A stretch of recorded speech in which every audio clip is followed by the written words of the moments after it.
loob po ng isang minuto, sisimula na po tayo. So, ilalanggaan ko po ang lahat na tayo po ay bumwesto na. Sa mga nasa baba po, pwede na po tayo.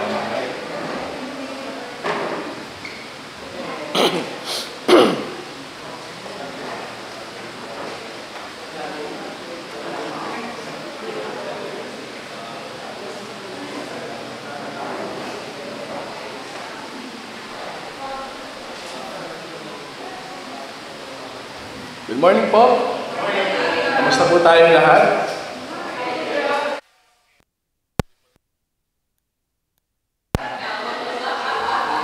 Tuloy pa kayo. Joke lang. Okay din po ako. Joke, kinakabahan lang po. Pero thank God dahil nandito po tayong lahat, nagpupuri para sa Panginoon at maganda po ang panahon, no? Thank you sa ulan, thank you sa araw. And may balita po na amihan season na. So, expect po natin na mas malamig na weather. Sana po ay totoo. Dahil minsan mainit pa rin. So, bago po natin simulan ang umagang ito sa ating pagpupuri, nayaan ko ang lahat na tayo po ay manalangin. So, ipikit po natin ating mga mata. And let's pray. Lord Heavenly Father, thank you po sa umagang ito na binigay niyo sa amin. Salamat po, Father God, sa isa na namang opportunity para sa akin na maglingkod bilang iyong worker as a elite congregation in today's praise and worship. Papasalamat ako, Father God, sa lahat ng biyaya na binigay mo sa bawat isa. And sa lahat ng events na hinayaan mong mangyari sa buhay natin.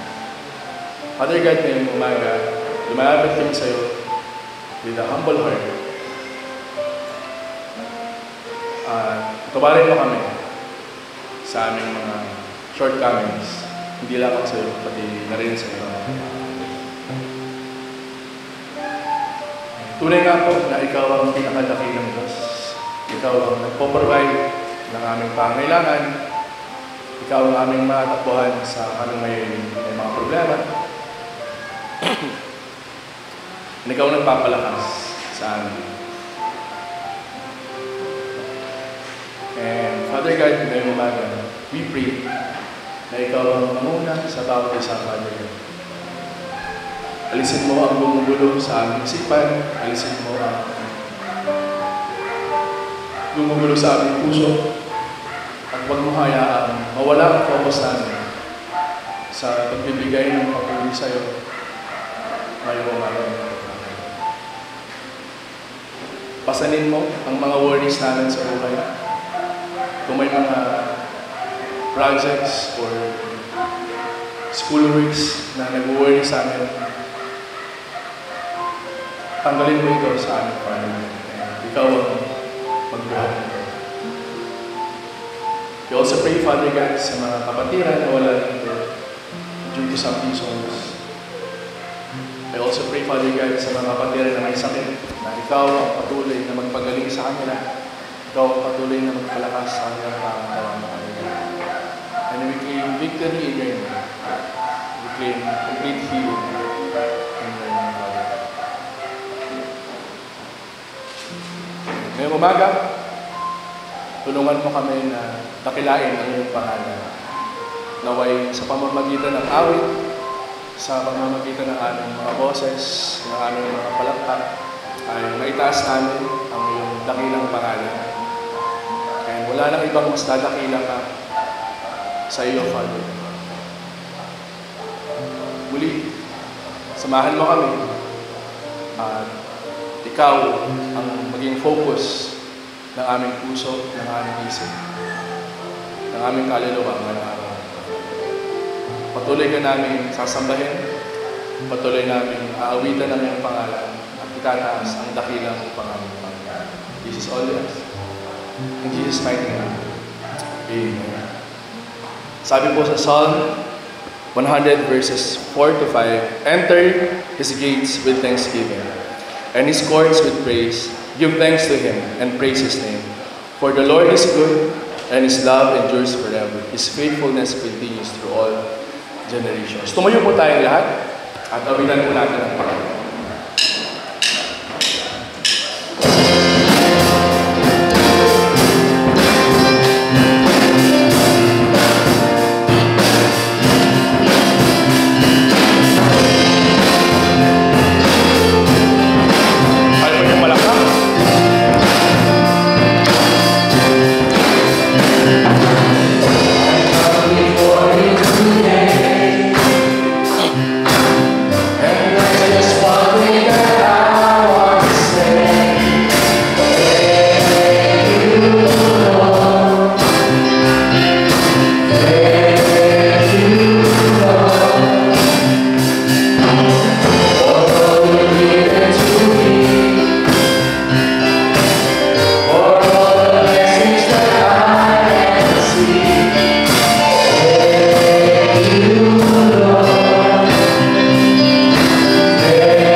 Patuloy natin sa kaawitan ngayong umaga. Patuloy natin dadakilain ang kanyang pangalan. Our heart sings praises because He is our God. He is our great provider. He is the power and mighty over God. Patuloy natin siyang awitan.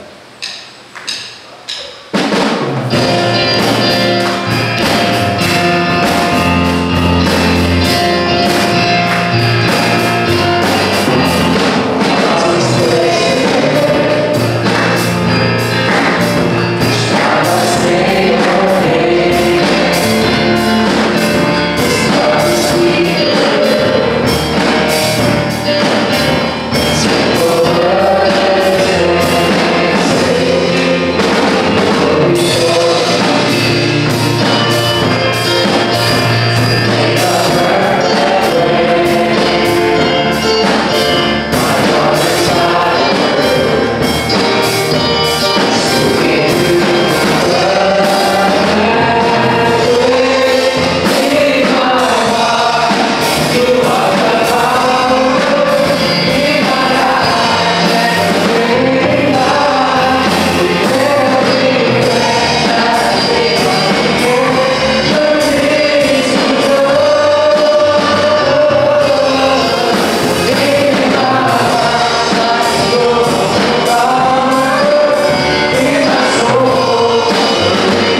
Ngayon po ay paupo muna tayo at tayo po ay dadamos sa prayer.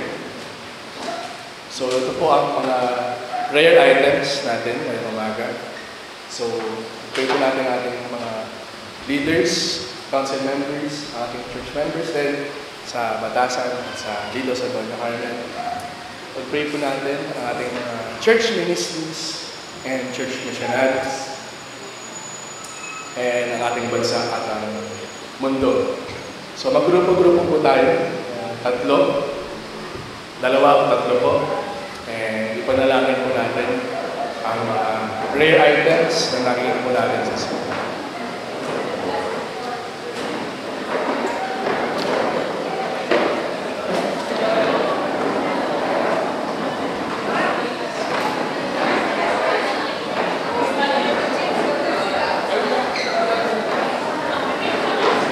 Ayun na, wait lang. Kaya, may gagawin lang ako. Ayun.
Sabi po sa Psalm 139, 23 and 24, "Search me, O God, and know my heart.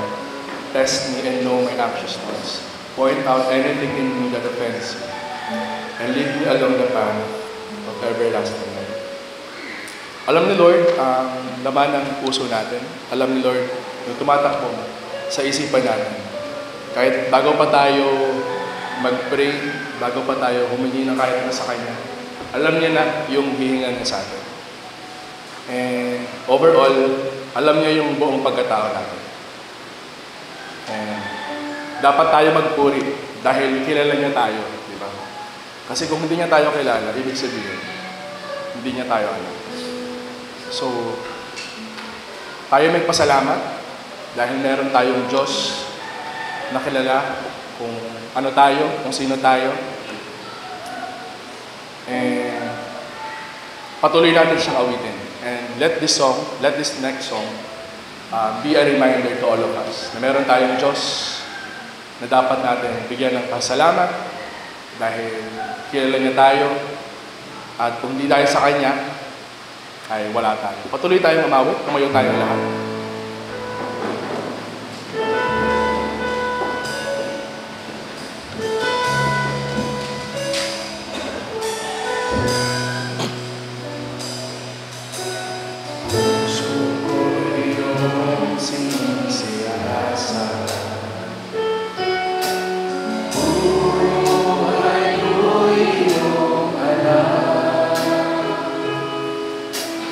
Ang lahat kong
alam ng aming buong pagkatao, ng aming puso, ng aming kalooban. At patuloy ka namin aawitan ngayong umaga ito para masaksihan ang buong kabanalan ng Panginoon.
Salamat sa pagtanggap mo sa bawat isa sa amin bilang iyong anak, sa kabila ng aming pagkakamali, sa kabila ng mga gawa na hindi mo nagustuhan. Salamat, Father God, dahil patuloy mong sinusuri ang aming puso, patuloy mo kang binabago, patuloy kang nag-work sa aming buhay, Father God. At ngayong umaga, Father God, ihanda mo ang aming puso, ihanda mo ang aming isip sa mensahe na ihatid mo sa amin ngayong umaga na ito. Buksan mo ang aming puso at naway maging malinaw sa amin ang mensahe mo ngayong umaga. Thank you sa opportunity na ito na nabibigyan ka namin ng papuri at nadadakilan namin ang iyong pangalan. Handa mo si Tito John bilang aming mensahero ngayong umaga, Father God. Alisin mo ang gumugulo sa aming isipan at tulungan mo ang bawat isa na mag-focus sa iyong salita at sa iyong mensahe ngayong umaga. Muli, Father God, salamat at tunay nga po na ikaw ang aming dakilang Diyos na dakila sa lahat. At patuloy namin tataas ang dakilang mga hanggang dito lamang po. In His mighty name. Palakpakan ng Panginoon. Tayo na tayo ng mawalina. I-ready po natin Sasu, ang ating sarili. pwede ka sa... sa daan. Nandyan na. bibit-bitin mo. Pwede naman. Pwede naman. Sige, bitbitin ko na lang para mas madali. Ayan.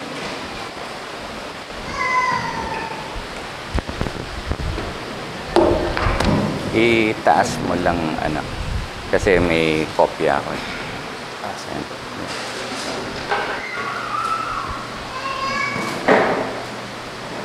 Or gusto niyo po ako na lang? Ay, ikaw na lang. Masundan mo naman.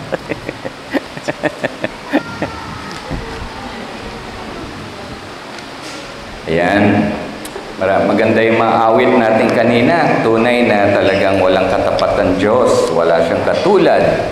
Magandang umaga po sa inyong lahat. At purihin po natin ng Panginoon. At muli po tayo sama-sama upang matuto mula sa kanyang banal na salita. At ang mensahe natin po sa inyo ngayon ay ayon sa sinasabi sa 1 Peter 1 verses 13 and 14 tungkol sa isang paanyaya sa banal na pamumuhay. Pag narinig po natin yung salitang banal, ano po pumapasok sa isipan nyo ngayon? Ako, mukha ba akong banal? Pagkaganyan. Hindi, mukhang sanggano. Anyway, ano po yung karakteristik ng isang taong banal ang naiisip ninyo? Nung bata po kasi si Agnes, ang konsepto niya po sa taong banal ay tulad ng makikita natin sa mga litrato na to.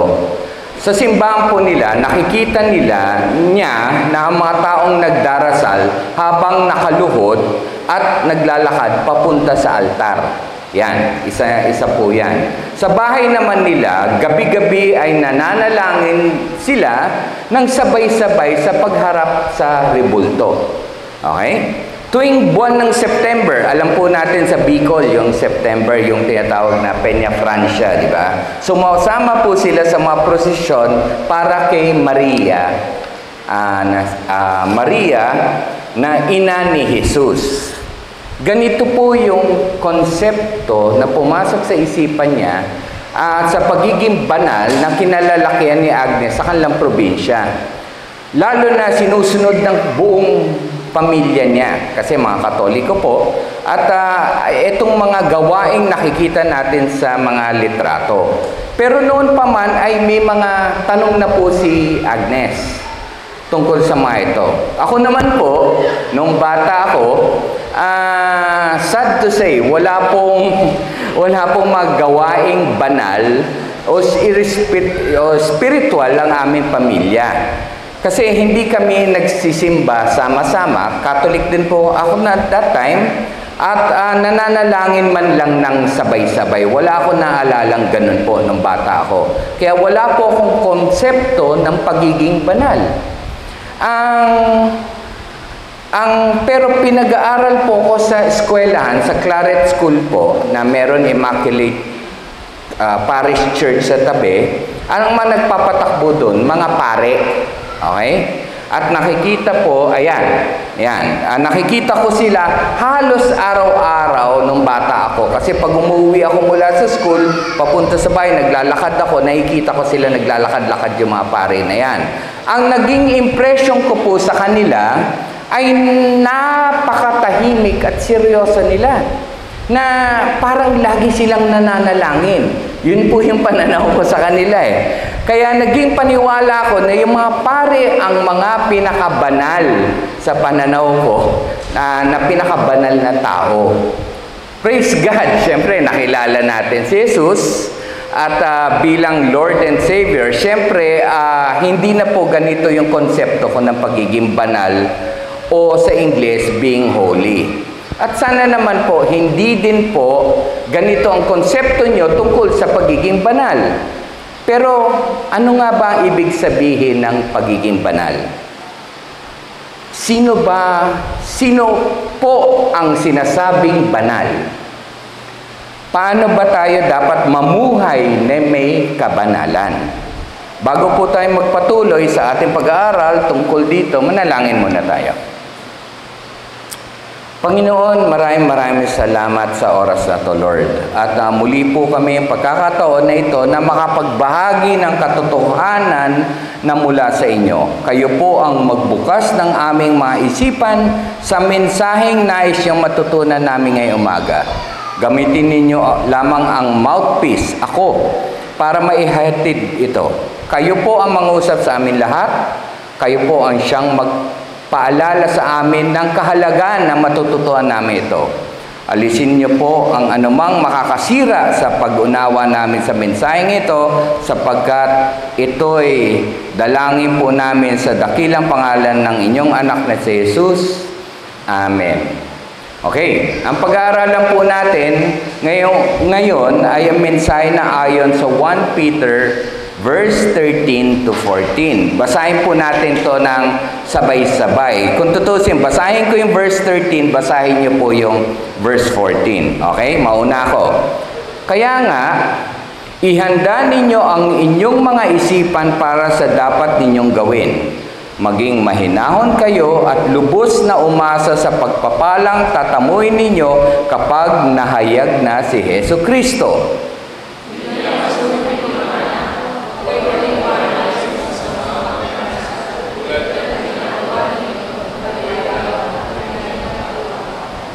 Maraming salamat. Konting background lang muna tayo. Ang 1 Peter po ay ang unang sulat ni Apostol Pedro na ipinarating niya sa mga Kristiyano noon na nakakalat sa ibang bahagi ng Roman Empire. Okay? Nakasaad po to sa 1 Peter 1 verses 1 and 2. Mula kay Pedro, isang apostol po si Pedro ni Jesucristo. Basahin po natin. Sa mga hinirang ng Diyos na nakikipamayan sa mga lalawigan ng Ponto, Galatia, Cappadocia, Asia at Bithynia, kayo'y pinili ng Diyos Ama ayon sa kanyang layunin sa mulat-mula pa at pinabanal ng Espiritu Santo, upang maging masunurin kay Jesucristo at nilinis sa pamamagitan ng kanyang dugo. Sumagana nawa sa inyong kagandang loob at kapayapaan. Ang mga Kristiyanong tinutukoy po ni Apostol Pedro ay mga nakatira sa 5 probinsya ng Roman Empire na Ponto o tinatawag din Pontus, Galatia, Cappadocia, Asia at Bithynia. Ang mga probinsya pong ito ay ilang bahagi lang ng napakalaking Roman Empire. Malaki na po yung Roman Empire nung panahon ni Apostol Pedro. Sa panahon natin ngayon, ang lugar na ito ay sakop na po ng bansang Turkey. Okay? Para may konting background tayo. Sa talata mula ng 1 Peter 1 verse 1, pansinin po natin ang salitang nakikipamayan. Yan. Ang tao pong nakikipamayan sa lugar ay hindi nagmula o ipinanganak sa lugar na yon. Sa English, stranger po siya. Parang pwede natin tawagin dayuhan o foreigner na pumunta doon sa lugar na yon. Kaya ang mga Kristiyanong sinulatan ni Pedro ay yung mga tinangay ng mga sundalong Romano noong bilang mga exile sa 5 probinsya. Kinalat sila doon eh. Bakit kaya sumulat si Pedro sa mga Kristiyanong ito? Ito ay dahil matindi ang persecution sa mga Kristiyano sa panahong ito habang namumuno sa Roman Empire. Lalo nung pamumuno ni Emperor Nero. So, maraming account po at kasaysayan sa Roma kung paano itinotorture. Pinapatorture ni Nero o pinapapatay ni Emperor Nero ang mga Kristiyano sa iba't ibang dahilan.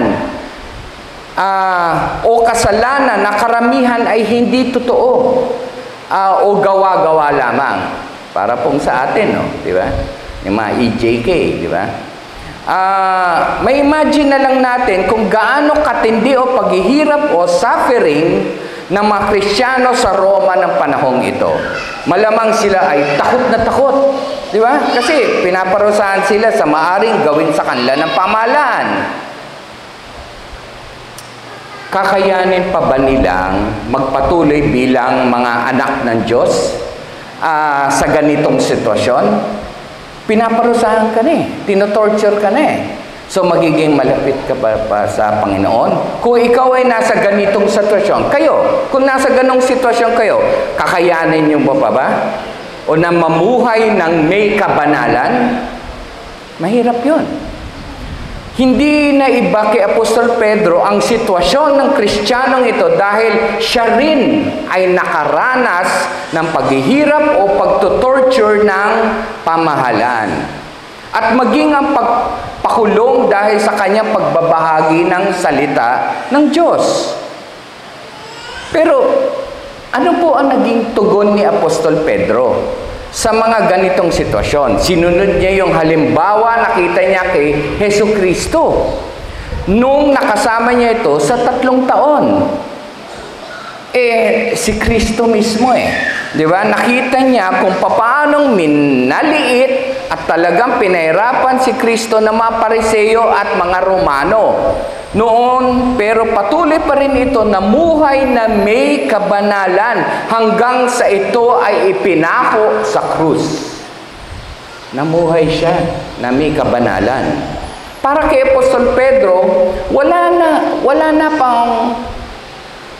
nang iba pang magandang halimbawa kung paanong mamumuhay ng banal sa gitna ng paghihirap kung hindi si Jesucristo.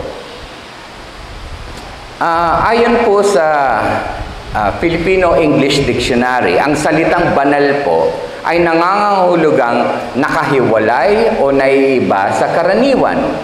Banal ang Diyos sapagkat siya ay namumukod tangi sa kanyang mga nilikha. Naiiba sa mga ating mga tao. Bukod tangi at nahihiwalay din ang Panginoon sa lahat ng kasalanan. Malinaw na sinasabi tungkol dito ang 1 Samuel 2 verse 2. Basahin po natin. Si Yahweh lamang ang banal. Wala siyang katulad. Walang ibang tagapagtanggol liban sa ating Diyos. Sinasabi sa mga ng talatang ito na ang Panginoon lamang ang sadyang banal at wala siyang katulad. Sa simula't simula pa, siya ay banal na, di ba? Hindi siya kailanman naging hindi banal o unholy. Hindi katulad natin, lahat tayo ay pinanganak na may kasalanan. At dahil sa nagawang kasalanan ni Adan, sinasabi po ito sa Romans 5:12. Basahin po natin. Ang kasalanan ay pumasok sa sanlibutan sa pamamagitan ng isang tao. At ang kamatayan ay pumasok sa pamamagitan ng kasalanan. Dahil dito, lumaganap ang kamatayan sa lahat ng tao sapagkat ang lahat ay nagkasala.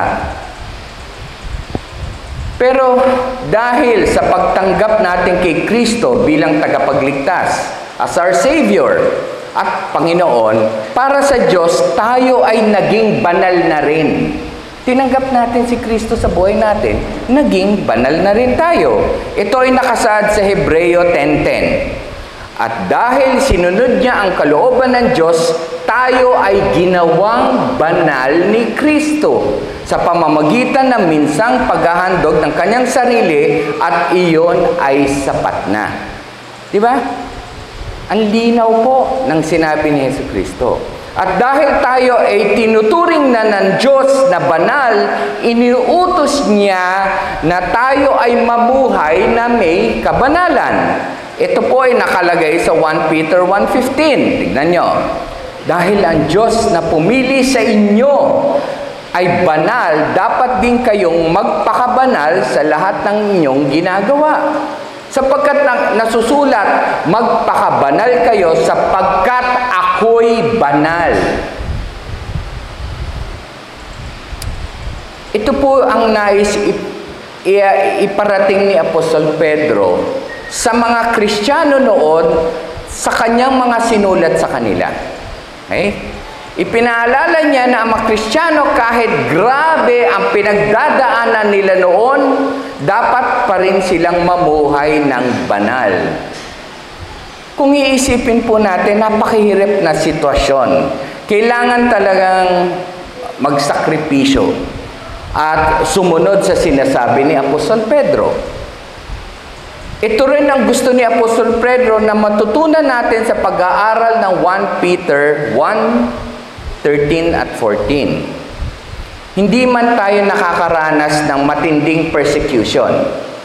Ngayon, natulad ng mga naunang Kristiyano, inaanyayahan pa rin tayo ni Apostol Pedro na sumunod sa ilang paraan para mamuhay ng banal. Anong una nating dapat maalala? Mag-focus tayo sa pagbabalik ni Jesucristo. Ang pag-focus na ito ay nangangailangan po ng pagbabago. Una, ang ating pag-iisip. Ikalawa, ang ating pag-uugali o attitude. Ulitin ko. Una, sa ating pag-iisip.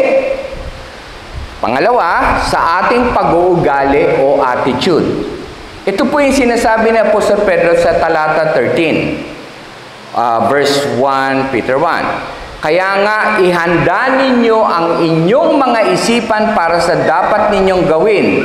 Maging mahinahon kayo at lubos na umasa sa pagpapalang tatamuhin ninyo kapag nahayag na si Jesucristo. Sa pagbabago po sa ating pag-iisip, para sa pamumuhay ng banal, kailangan ihanda natin lagi ang ating mga isipan. Dapat iniisip natin, ihanda natin ang ating pag-iisip. Para raw mamuhay tayo ng banal, binibigyan din ni Apostol Pedro na mahalaga ang pagkakaroon ng tamang mindset. Dapat yung pag-iisip. Dapat palaging isipin na natin ang pagiging banal ay nagsisimula sa ating isipan. Ganon din ang pagkakasala. Di ba, bago gawin ng isang tao ang isang bagay na mali, naiisip niya muna ito. Halimbawa, magnanakaw ang isang tao. Nalagay muna sa isipan niya ang ideyang ito bago niya ito isagawa. Naisip niya na eh. Di ba? Nanakawin ko to. Gusto ko to. Di ba? Yung mindset niya, iniisip niya, nanakawin niya. Bihira yung magnanakaw na lang ng bigla ang isang tao. Naalala ko po, nung high school po ako, hindi pa ako mananampalataya noon. Meron advertisement na tinatawag na, wow, boteng umiilaw. Yung Coke na bote siya, pag binuksan mo, flashlight siya. Anyway, yung bote ng Coke na yon, nandun yun sa may Quezon Boulevard, doon sa may, kung national, dati tropical hut yun eh. May counter doon. Nakita ko yung mga bote doon, yung display. Nung nakita ko yung bote, gusto ko yung bote. Ang pera ko kulang. Tinanong ko doon sa sales lady, sabi ko, magkano po yan? Medyo mahal, kulang yung pera ko. So ngayon, gusto ko talaga yung bote. Iniisip ko na. Habang masungit yung sales lady, nakaganon siya na doon sa counter. Sa tingin niyo, ano ginawa ko? Di siyempre, iniisip ko dahil gusto ko, kinuha ko, tumakbo na lang ako, eksakto may jeep, sumakay ako, tinakaw ko yung bote. Napatawad na ako ng Diyos noon. Pero, yun pa lang, iniisip ko na may target ako. Di ba? Naisip niyo na mali eh. Di ba?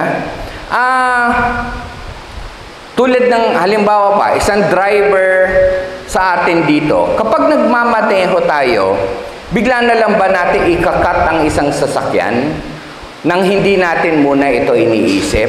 Malabo, no? Naiisip muna natin ito bago gawin. So, ganun po kahalaga ang ating pag-iisip. Nakita nyo?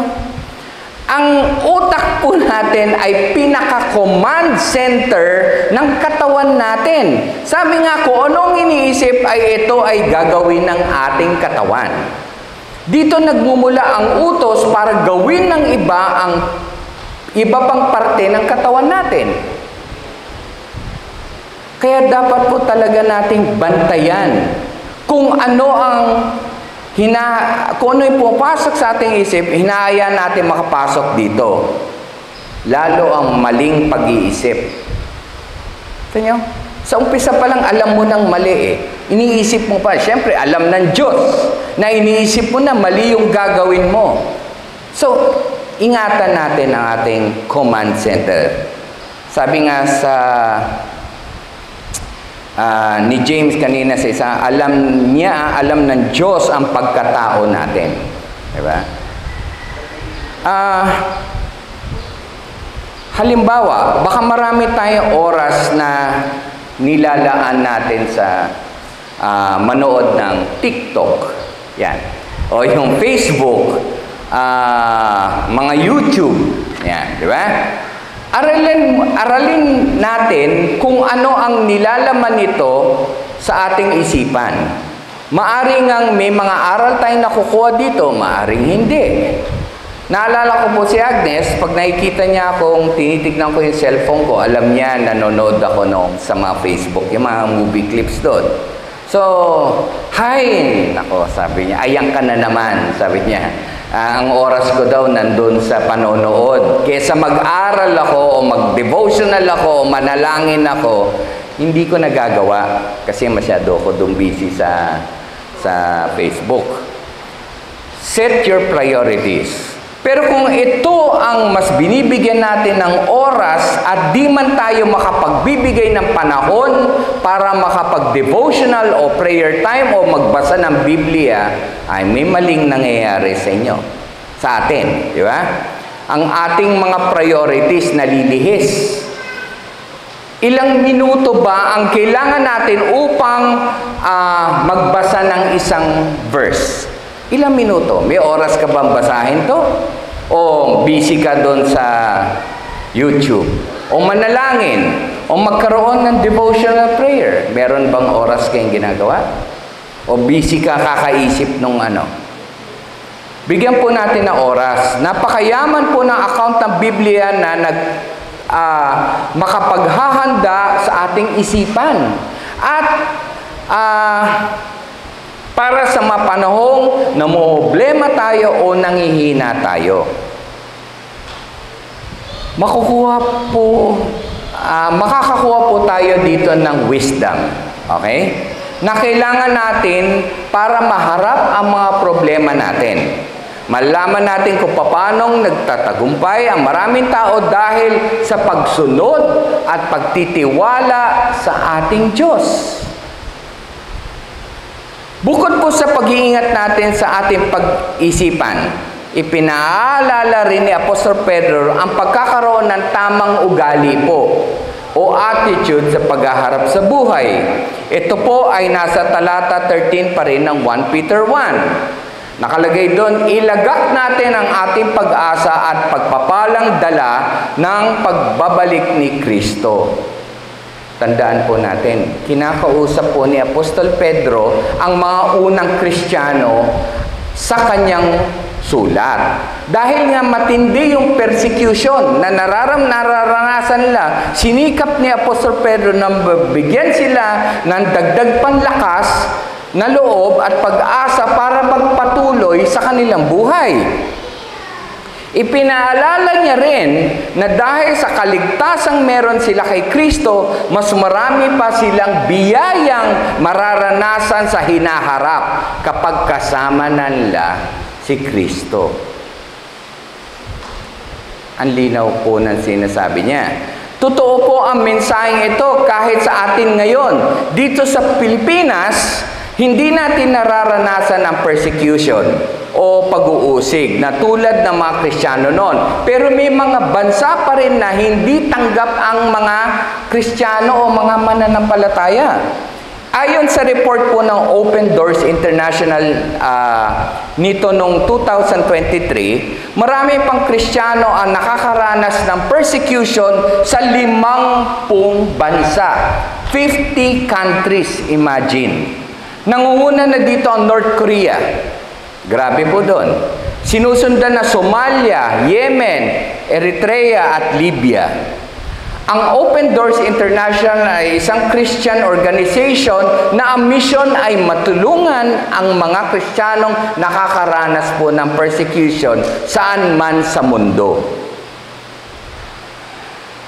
Kahit dito po, kahit di po ganito kakilala ang persecution, sa karamihan ng mga Kristiyano sa Pilipinas, may ibang Kristiyano sa nakakaranas ng persecution mula sa kanilang pamilya o kaibigan. Meron po kaming kaibigan ni Agnes na noon na pinagbabawalan ng kanyang magulang na umattend po ng worship service dito sa Lord of Light. Meron namang pinagtatampuhan ng pamilya dahil nagpalit daw ito ng reliyon. Yun ang pananaw ng magulang. Sigurado ako may mga alam kayong mga kwentong ganito. Nakakalungkot po na may ganito pa ring pagtrato sa mga Kristiyano kahit ngayon. Pero kasama po sa pamumuhay na banal, ang mindset na mas mahalaga ang pagsunod sa Panginoon kesa sa tao. At ang pagkakaroon ng pag-asa na mai-enjoy natin ang buhay na walang hanggan pag wala na tayo dito sa ating lupa. Kung ang mga Kristiyano noon, panahon ni Apostol Pedro at ang Kristiyano sa mga bansang may matinding persecution ay nagpapatuloy, tayo pa kaya? Bilang reflection po sa itinuro niya po sa Pedro sa talata 13, pag-isipan po natin yung mga tanong na to. Anong mga pagbabago sa aking pag-iisip ang dapat ko pong gawin para mamuhay ng banal? Yan po yung una. Sa aking pang-araw-araw na buhay, paano ko pinanghahawakan ang pag-asang meron ako kay Kristo? Punta na po tayo sa ikalawang paalala ni Apostol Pedro. Mamuhay tayo na may kabanalan sa lahat ng pagkakataon. Pansinin po natin na ang sinasabi sa talata na mamuhay tayo ng banal sa lahat ng pagkakataon. Hindi po kapag gusto lang natin. Hindi rin kapag may hinihingi lang tayo sa Panginoon, kaya dapat best behavior tayo. Kundi sa lahat po ng oras. Di ba ang pagiging banal ay pagiging iba sa karaniwan? Parang mayabang pong pakinggan, pero ayon sa Panginoon, tayo po ay special. Hindi tayo dapat gumagawa ng mali. Kahit ito ay ginagawa ng karamihan. O kahit tanggap na ito ng karamihan. O magagawa po natin mamuhay na naiiba sa karaniwan kung tatandaan natin na ang dalawang utos na ito sa talata 14. Ipamuhay natin ang pagiging masunurin sa Panginoon. Iwanan na natin ang dating pamumuhay. Yung kapatid ko po, si Patrick, pag pumupunta po doon sa may office ko, lagi niyang kinikwento sa akin yung dati kong buhay. Na nagsumasayaw ako, nagdidisco ako. Pero ibig sabihin, sinabi ko sa kanya, Kuya Pat, wala na ako dyan. Kasi gusto niya sumama ako sa kanya, mag-dancing-dancing daw doon sa mga katropa niya. Sabi ko, Kuya Pat, tapos na ako dyan. Tapos, hindi, namimiss ko lang na kasama ka, ganon. Pero, kung iisipin natin, dapat, sinabi ko sa kanya, iniwan ko na yun eh. Iwanan natin ang dati nating pamumuhay. Ang galing ng pagkakalarawan sa ating mga Kristiyano sa unang bahagi ng talata 14, bilang masusunuring mga anak. Tayo daw, ay mga masusunuring anak ng Diyos. Kung tayo ay masunurin sa Panginoon, malilihis na ba tayo? Tingin nyo. Hindi na po, di ba?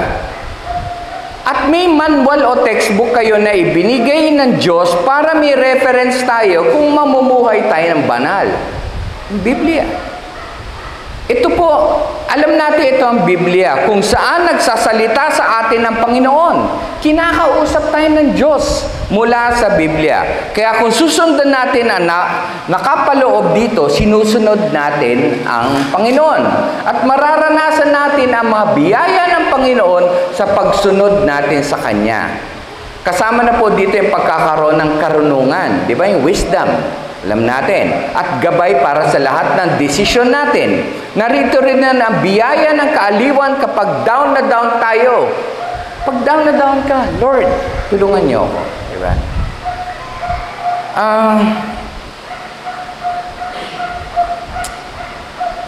At napakarami pong ibang mga biyaya. Alam niyo yan. Kung ipinanganak po si Joanna, ang panganay namin, tumira po sa amin ang nanay ni Agnes dito sa Jordan.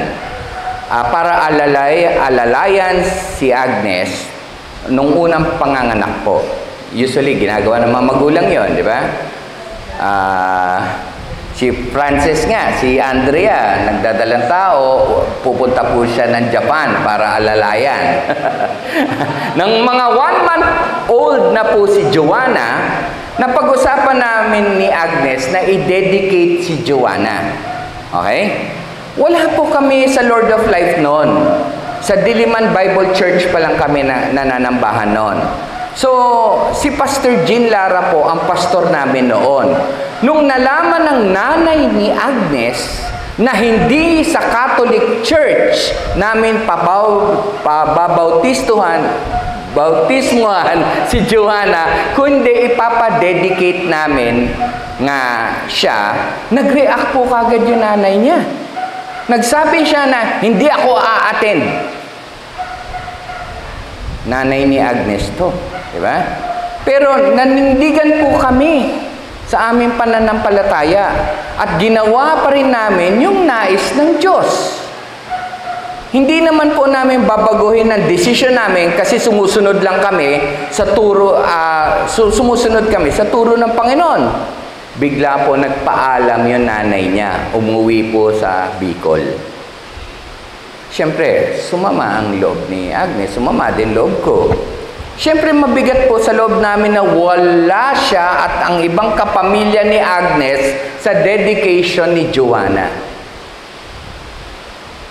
Kasi saradong Katoliko po ang buong pamilya nila Agnes. At natanong nga ni Pastor Jean, bakit wala sa dedication pamilya mo? At kwento ni Agnes kung ano ang nangyari. Hindi po namin malilimutan ang sagot ni Pastor Jean.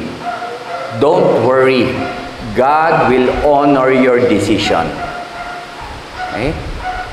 Ang totoo po, as the years went by, nakita namin ng pamilya ni Agnes ang buhay namin at nagkaayos naman po. Okay? Actually, pag may problema sila, nagre-request sila ng prayer sa amin.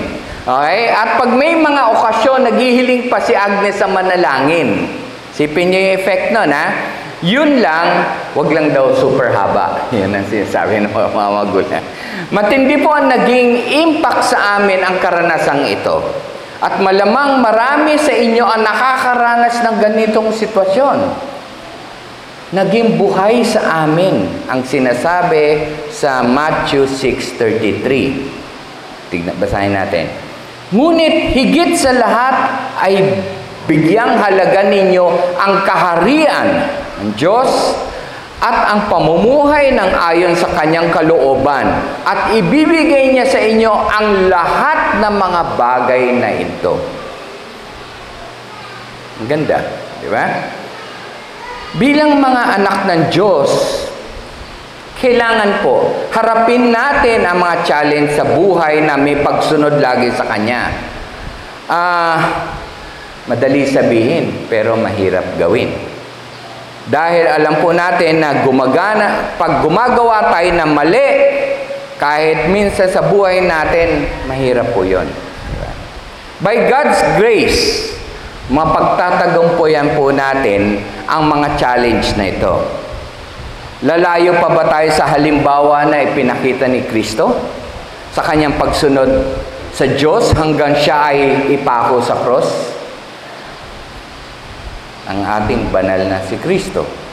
Kasabay po ang pagiging masunurin natin sa Panginoon ay ang pag-iwan natin sa dating buhay.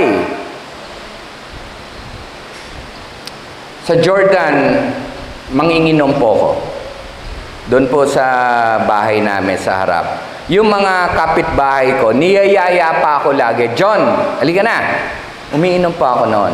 Pero nung naging mananampalataya ako, lagi akong umiiwas sa kanila. Kung minsan, meron isang kapitbahay, nagiinuman sila sa labas, tapos inabutan ako ng juice instead na alak. Kasi alam niya, hindi na ako umiinom. Ito, sama ka lang dito. So, medyo nagko-conflict yung isip ko. Kung sasama ako, baka may makikitang tao na, uy, Kristiyano yun, sumasama sa nagiinuman. Ay, inisip ko naman, kung hindi ko sasamahan, di ba, si Kristo pumasok sa mga lugar na, alam natin na ay may mga kasalanan, di ba? Sabi sa 1 Peter 1:14, huwag kayong umayon sa masasamang pagnanasa tulad ng ginagawa nyo nung kayo'y wala pang tunay na pagkaunawa. Ang linaw po ng inuutos sa atin ng talatang ito. Huwag nang umayon sa masasamang gawain. Baka meron pa rin gumagawa sa inyo ng mali o masasamang gawain. Tigil nyo na. Kung tinanggap nyo ang Diyos sa buhay nyo, tigil nyo na. Pero yun nga, maraming beses na iniikutan natin ang mga inuutos o itinuturo sa atin. Parang dinidedma lang natin. Minsan isipin mo, last na to, Lord. Diba? Sasabihin mo yun. Kasi naman, nagbibigay tayo ng mga dahilan. Ay, nako. Diba? Lord, pasensya na. Alam mong mali eh. Sa tingin niyo ba, hindi alam ng Diyos yan? Alam na alam ng Panginoon. Ako mismo, guilty ako rito.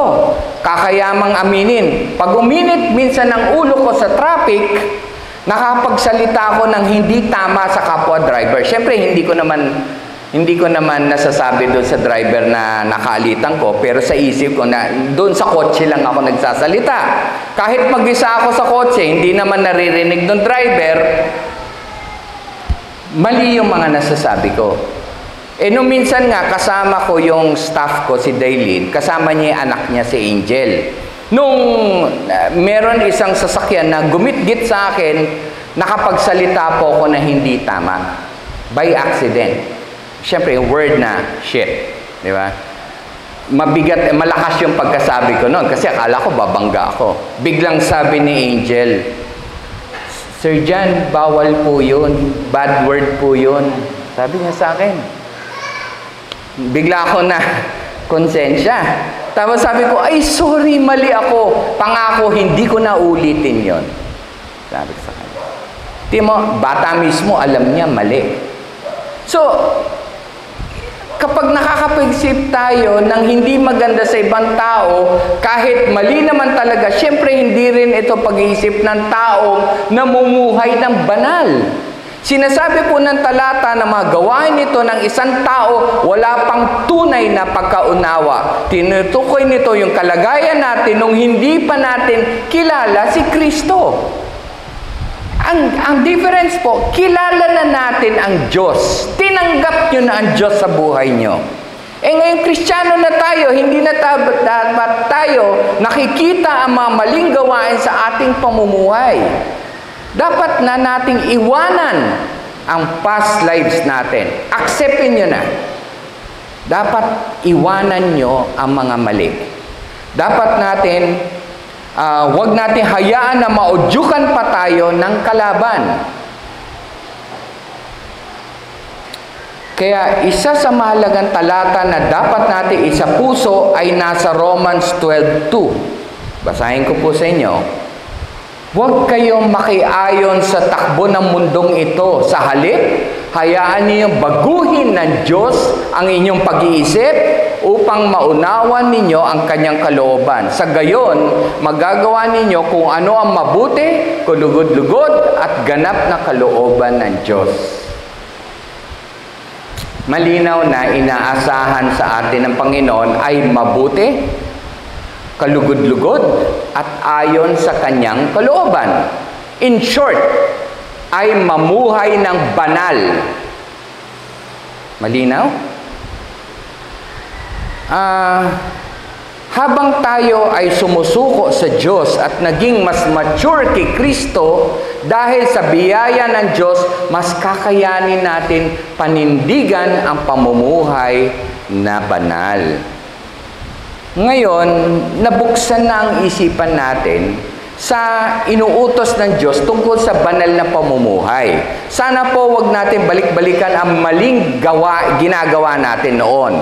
Because of the grace of God, we are now new creations. Tayo ay mga bagong nilalang. Banal na pamumuhay lang ang inaasahan sa atin ng Panginoon. Ang ganda. Maraming salamat sa ating Panginoon at gabayan po tayo sa mensaheng ito. Magandang umaga po sa inyong lahat.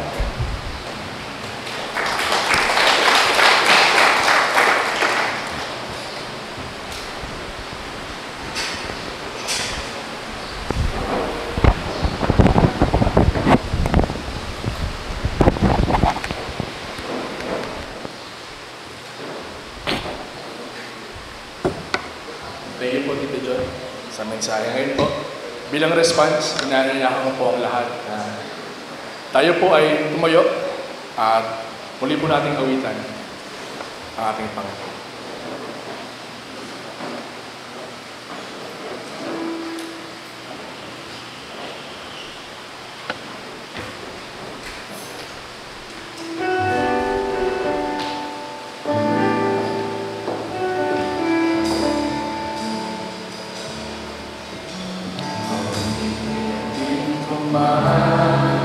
Lahat ng awit sa mundo, di kaya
Tumayo po tayong lahat at pagiging po natin ang isa. Praise God from whom all blessings flow. Praise Him, all creatures here below. Praise Him above the heavenly hosts. Praise Father, Son, and Holy Ghost.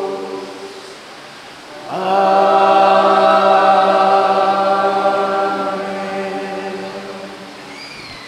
Mapunan po tayo. At ngayon pong araw ay meron po tayong special na okasyon.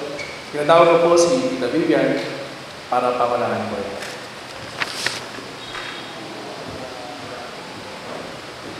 Maraming salamat po. Ngayon po ay ating Creative Sunday para sa ating mga lingkod ng ating iglesia. Paikutin po muna, ipahagi po sa inyo ang 2 Timothy 3:16. Ang lahat ng kasulatan ay pinasiyahan ng Diyos at nagagamit sa pagtuturo ng katotohanan, sa pagtatama sa mahiling katuruan, sa pagtutulig sa iyong gawain, at sa pagsasanay para sa matuloy na pamumuhay. Iba ang lingkod ng Diyos ay maging karapat-dapat at handa sa lahat ng mabubuting gawain. Kaya sa umaga po ito, ating po palakpakan po ng ating lingkod, ng ating gawain mula po sa ating ministry. Panipunta niyo po sa Preaching Ministry. Tawagin po si Kuya Ando, Kuya Sal, Elder Ren, Brother Jan, si Andre, si Marco. Tawagin po si Mabate. Guys, ito tatawagan ko po ang ating mga sa ating Praise and Worship Ministry. Tatawagan ko po si Ate Agnes, si Joanna, si Danina, Ariel, Princess, Aki, and Grace, and Sheila, Jonas, Doc, James, and Sasu, and Baste. Okay. At kami po ay kami natawagan na hindi na po tayo kasya.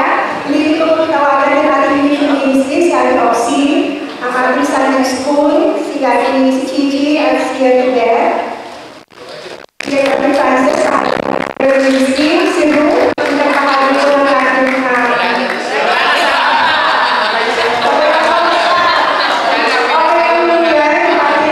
talagang tunay po ang ating Diyos ay natapat. Sa bisita, natawagan ko rin po yung bahagi ng ating church.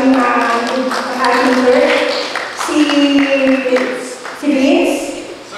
Gano'n po.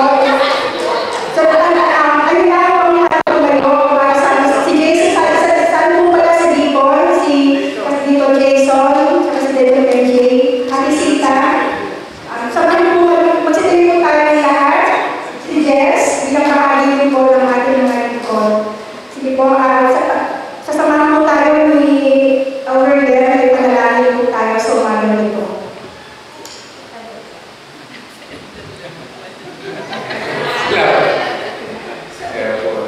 Wala naman tira dito sa side. Ayos lang. Sa susunod, babalik ka rin na natin. Pero sige po, panalangin tayo. Mabuti po ako sa Urban Flying Mission Fellowship. At nagdalaga siya ng mga magagawak na maglilingkod sa ating kalagitnaan. Panalangin po tayo. Ama, salamat po.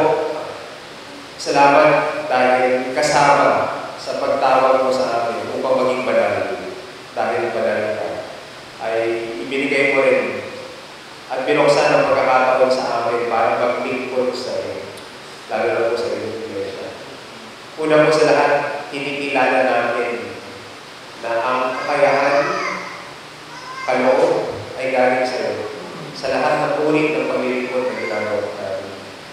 Ang karunungan, kalakasan na nagsusustain sa amin ay galing sa iyo. Ang gabay ng banal na Espiritu ay galing sa iyo. Ang burden, vision at conviction na maglingkod kami sa iba't ibang paraan ay galing din po sa iyo.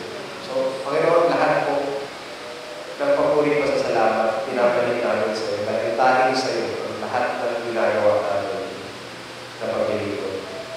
Salamat po sa buhay ng bawat manggagawa na ginagamit ko sa iba't ibang uri ng paglilingkod. Salamat po sa kanila at sa kanilang mga pamilya na naglilingkod sa iyo, sa iyong iglesia. Upang maging ganap at patuloy namin makilala si Kristo. Hanggang maging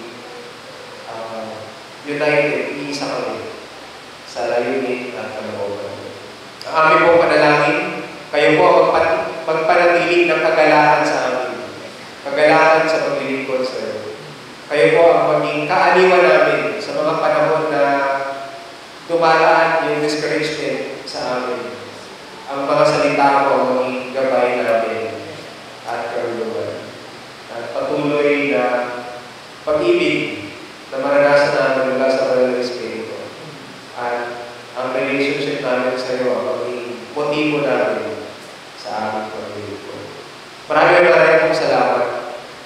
Maraming salamat dahil pwede namin kinalanin ang iyong kabutihan as we celebrate and appreciate each worker, ministry coordinator, leader na nagsiserve po para sa inyong kalwalhatian at ikalalagan at panalangin.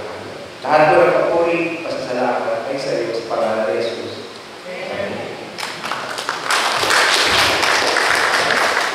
Nagpinaglaw ang ating council para po sa inyo bilang pagpapalik po ng pasasalamat po sa inyong pagpapagal at pagpapat na paglilingkod sa ating iglesia. Thank you po. Compress daw po tayo. Dito po yung iba sa harap. Susulat natin ang gagawin natin sa ministry. Kaya meron. Hindi ko lang natin gagawin natin sa compress daw po. Tayo yung harap yung iba dito sa harapan para secure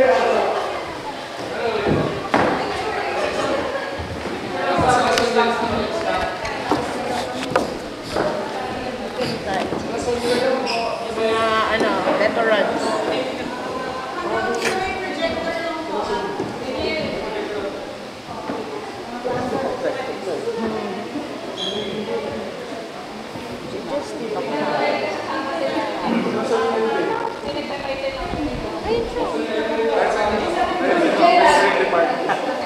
Akala ko tinawag niya si Jess kanina. Parang tinawag niya. May nahihili yata. Jess, nagtatago. May nararamdaman. May nararamdaman.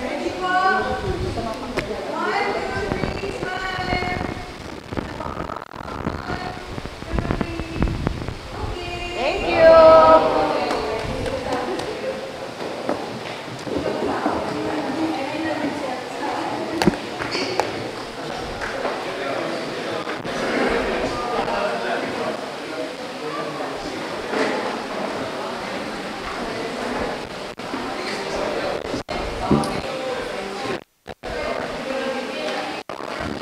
Maraming salamat po. Sana next time, anong maliwa sa buwa. Ayun po, bale, kung hindi pa po kayo part ng Lord of Life GC sa Messenger, please let us know po kasi meron din pinost doon ang council na survey para po sa ating family day. Tama ba? Family retreat. Family retreat, meron pong survey kung tayo ay sumasang-ayon sa mga plano na inhanda ng council para sa ating family retreat. So, yung survey po na yun ay mag-e-end ng 8 o'clock p.m. ngayong gabi po. So, kung hindi pa po tayo nakakasagot, sana po ay masagutan natin ang survey. So, i-request ko na lang po yung council na pakibump yung message para nandun siya sa para hindi na mag-scroll up yung mga tao. Ayun po. So, sige po. Mamaya po, pag-uwi natin, pagkatapos ng service, ay i-check po natin ang ating mga messenger bumoto po tayo sa ating survey.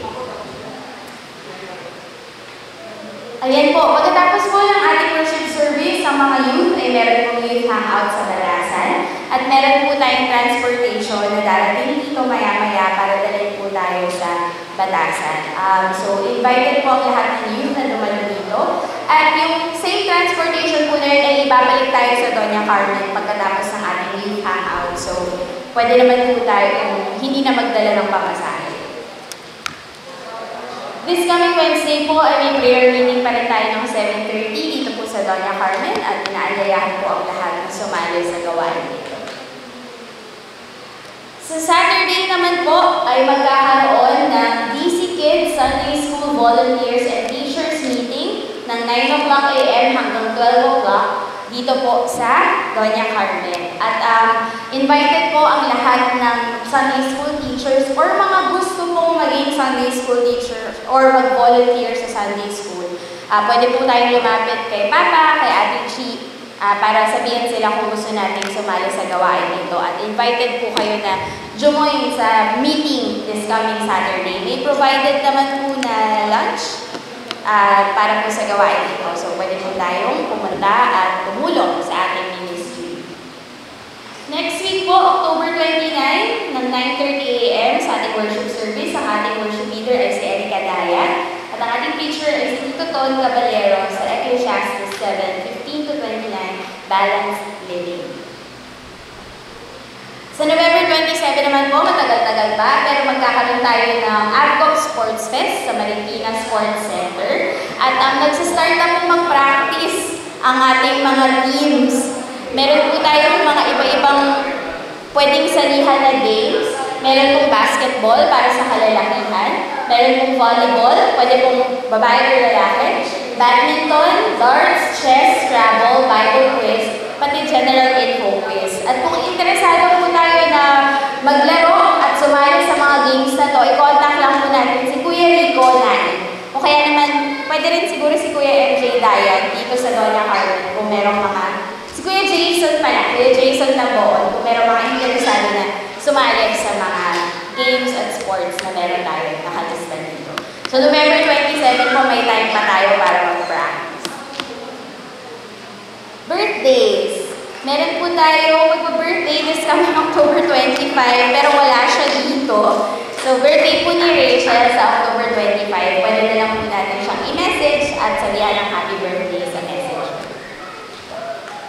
Meron po ba first timer? Siguro, hindi. First time po ni Mr. and Mrs. Halili.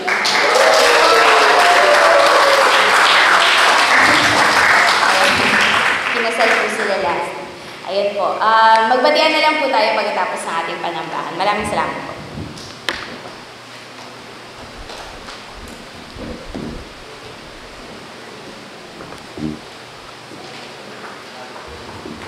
Ang tawag sa atin ay mamuhay tayo ng banal. Ang dahilan dahil ang Diyos na ating sinasamba ay banal. Paano ang sabi ni Apostol Pedro at naipaliwanag ni John kanina, ang sabi ay ihanda daw natin ang ating isipan. Paano ihanda? Pinakita din kanina, sabi ni Apostol Pedro, kailangan baguhin natin ang ating pag-iisip. Paano? Marahil ay makakatulong ito sa atin. Ito ay mula sa Philippians at si Apostol Pablo ang nagsulat nito. Ang sabi niya, finally, brothers, whatever is true, whatever is noble, whatever is right, whatever is pure, whatever is lovely, whatever is admirable, if anything is excellent or praiseworthy, think about such things. Nasabi, ayon yung paglalaruan ng ating isipan, bahagi ng renewal, bahagi ng paghahanda ng ating isipan. Tumayo po tayong lahat. Paano natin may sasagawa ang lahat ng ito? Sabi po sa 2 Thessalonians, sa 1 Thessalonians, ito po, May God Himself, the God of peace, sanctify you through and through. May your whole spirit, soul, and body be kept blameless at the coming of our Lord Jesus Christ. The one who calls you is faithful, and He will do it. Manatili po tayo nakatayo para po sa pangalingan.